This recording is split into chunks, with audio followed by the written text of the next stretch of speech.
The budget TV market has a dirty secret right now. And it is not about picture quality. It is not about brightness specs or mini LED zone counts.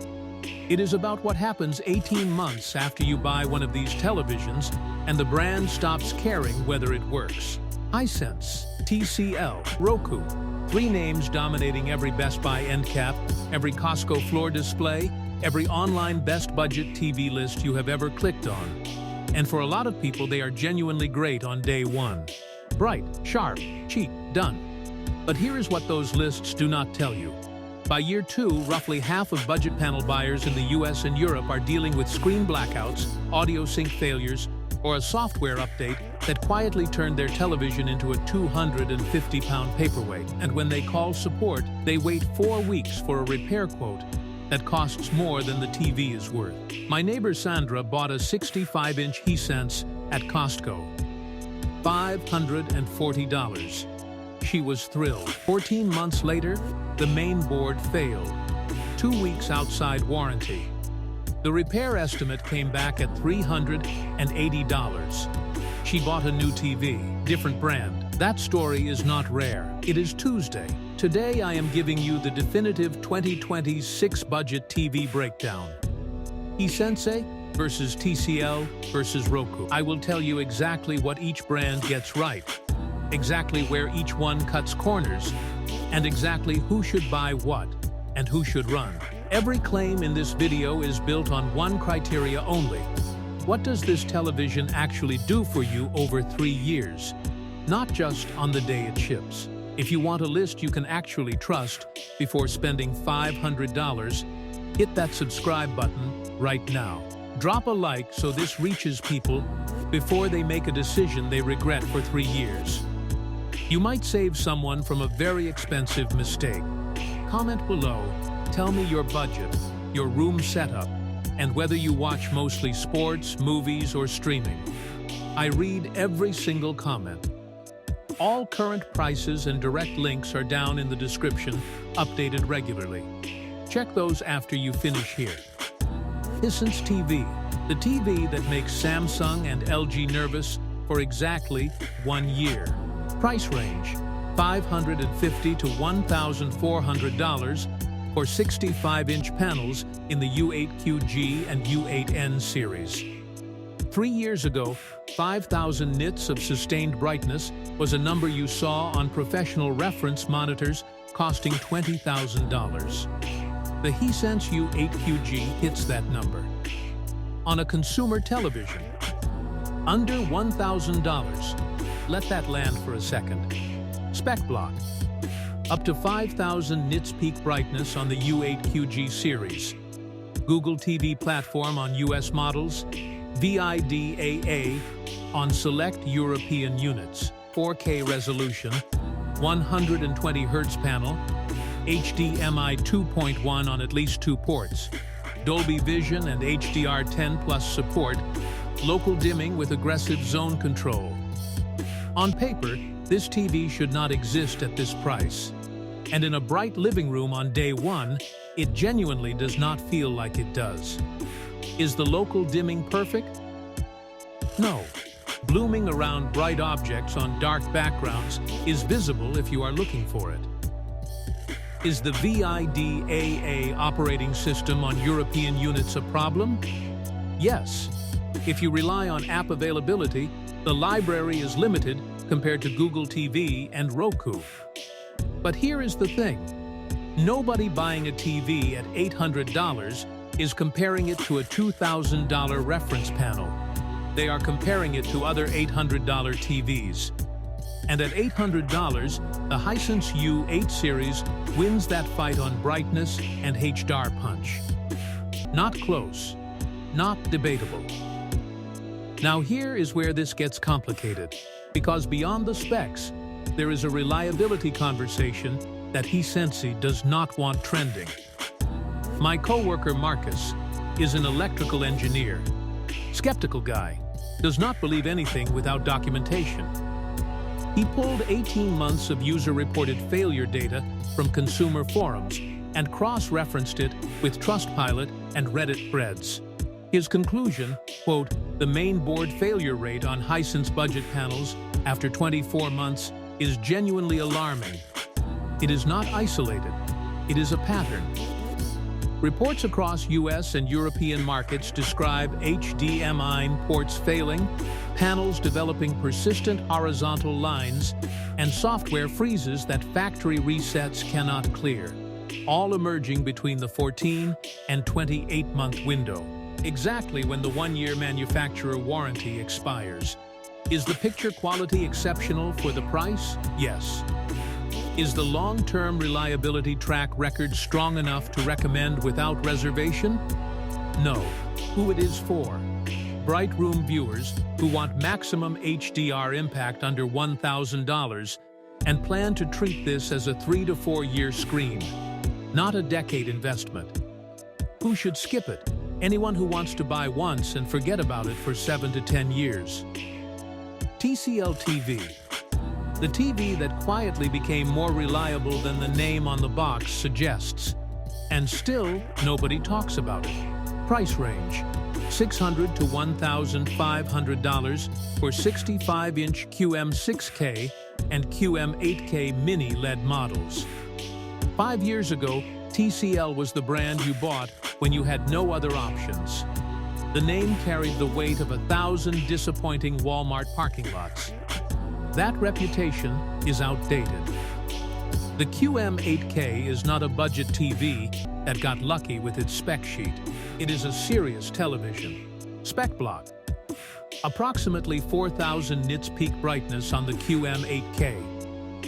Mini LED backlight with strong blooming control, notably better than the Hisense U8 series in darkroom testing.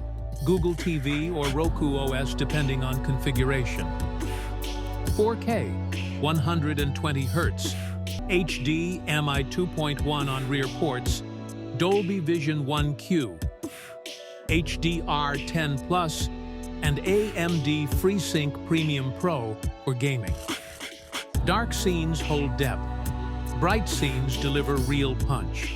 The QM8K does not collapse when the lights go down, which is the exact failure point of many competing mini LED panels at this price. Is the peak brightness lower than Hisense? Yes, by roughly 1,000 nits on paper. Is the color volume slightly narrower? Yes, if you are measuring in a lab. But here is the thing. Most living rooms are not labs. Most content is not mastered at 5,000 nits. At 4,000 nits, you are capturing every HDR highlight that streaming services actually deliver. And you are getting better contrast control doing it. Now the reliability picture. Per user-reported data aggregated from Consumer Reports community panels and Reddit communities tracking budget TV longevity, TCL edges Hisense slightly on 3-year failure rates. Slightly. We are talking approximately 62% of budget line TCL units showing some form of hardware or software failure by year 3 versus higher rates on comparable Hisense models. That is not a win. That is a smaller loss. The more relevant number, TCL's software update track record on Roku integrated models has triggered a 2026 class action filing in the US. Multiple users report units becoming non-functional after automatic firmware updates, with TCL support offering, quote, recertified replacements instead of repairs or refunds. Sports fans, this is your TV if you want mini LED punch with better motion handling. Darkroom movie fans, spend a little more. Who it is for? Anyone upgrading from a 5 to 7-year-old LED TV who wants genuine mini LED performance under $1,000 and primarily watches sports and action content. Who should skip it? Buyers who watch a lot of late-night dark content and want precise local dimming accuracy, the QM8K blooms less than most. But dedicated home theater viewers should look higher. The sports fan, my friend David, has been chasing the perfect sports TV for 3 years. He is the person who pauses a game to point out motion blur artifacts. He bought the TCL QM8K 60 5-inch at $720. He texted me 4 days later. Quote, "I watched the game last night and I genuinely forgot I was looking at a TV. I was just watching basketball. That is the QM8K doing exactly what it is supposed to do." Price drop reveal. The TCL QM8K was $1,100 8 months ago. It is now available at $650 to $750 depending on retailer and timing. That is a $350 to $450 real-world price drop on a television that professional measurement sites consistently rate as performing at the $900 to $1,000 level. Not fake discounts. Not was $1,100 now $1,099 nonsense. Real price drops. Roku TVs, the TV that makes the remote control more important than the picture. And that is exactly the problem. Price range, $400 to $800 for 65-inch Plus series and Select series models. Roku televisions are mostly manufactured by TCL. The hardware is similar. The difference is the operating system. And that operating system is both the strongest argument for buying a Roku TV and the most dangerous reason to avoid one in 2026. Spec block. Brightness varies by model, but most 65-inch Roku Plus series panels land between 600 and 900 nits real world. No mini LED backlight on budget models. Standard LED with basic local dimming. Roku OS, consistently rated as the most intuitive smart TV interface in consumer surveys. 4K, 60 Hz on budget models, 120 Hz on Plus series. Limited HDMI 2.1 availability. Dolby Vision on Plus series only. The Roku OS is genuinely excellent. Simple, fast, clean. If you are buying a television for a parent or grandparent who does not want to learn a new interface, Roku is the answer. Full stop. Is the panel performance competitive with Hisense and TCL at the same price? No. Is the brightness and HDR impact in the same conversation? No. Not at comparable prices. But here is the thing. For a viewer who primarily streams Netflix, Prime, and cable, who does not care about gaming mode or HDMI 2.1, who just wants a television that turns on and works without confusion, the Roku OS delivers a daily experience that Google TV and even WebOS sometimes cannot match for pure simplicity. Now the critical warning for 2026. Roku TV software updates have become a significant reliability liability. Multiple verified reports across U.S. consumer forums describe units purchased in 2023 and 2024 becoming partially or fully non-functional following automatic system updates. Features disappear. Apps stop loading. In some reported cases, televisions fail to complete boot cycles after updates. Roku's response has been slow, and customer service escalation timelines of 4+ weeks are reported consistently. European buyers face an additional concern. Privacy regulators in Germany and the UK have flagged data collection practices on Roku and Hisense platforms.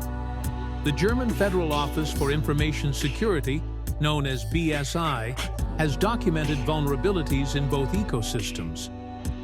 If you live in the EU and privacy is a concern, this is not a minor footnote. Myth-busting moment. The narrative that Roku is the safe choice, because it is simple, has calcified into conventional wisdom. It is outdated. Simple interface does not mean reliable hardware or trustworthy software updates. That assumption is costing people real money in 2026. Who it is for? First-time smart TV buyers, anyone setting up a secondary bedroom TV, or households prioritizing interface simplicity over picture performance. Who should skip it? Anyone who needs consistent software reliability, gaming features, or peak picture quality. The risk profile on Roku TV software updates is too high for a primary living room screen right now. The reluctant first-time OLED buyer, my cousin Farida, is 63. She replaced a 12-year-old Sony with a Roku Plus series at $480. She called me 2 weeks after setup. Her exact words, "I figured out how to add my apps in 10 minutes.